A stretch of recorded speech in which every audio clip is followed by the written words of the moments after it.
What happens after we die? Most of us have seen dead people, I believe. Perhaps before they died, they were full of life. They were spirited, even communicative. And yet, after that threshold is crossed, silence.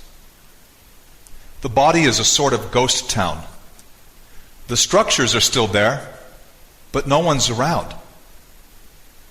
So where did they go? Well, over 100 years ago, some scientists, believing that the soul was a physical entity, weighed the body immediately before death and immediately after death, sometimes finding that the body was lighter by a few grams.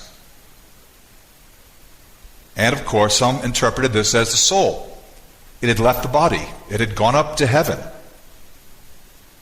There are other explanations for why a corpse would be lighter after a few moments.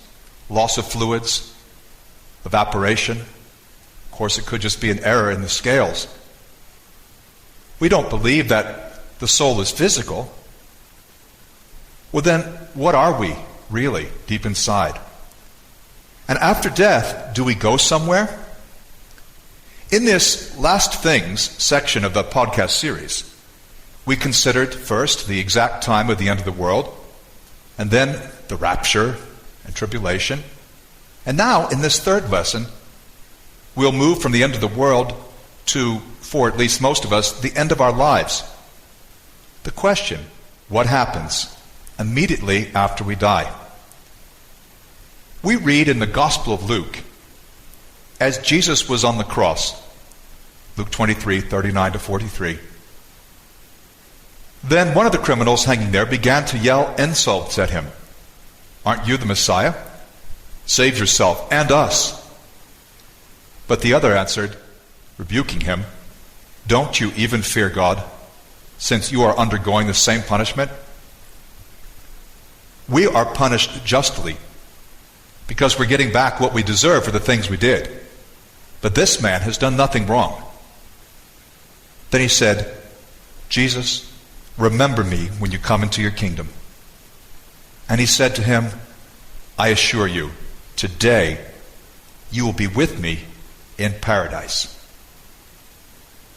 Probably most who read the scripture interpret it as saying that that same day, as soon as this thief died, he was forgiven, and so as soon as he died, he entered heaven.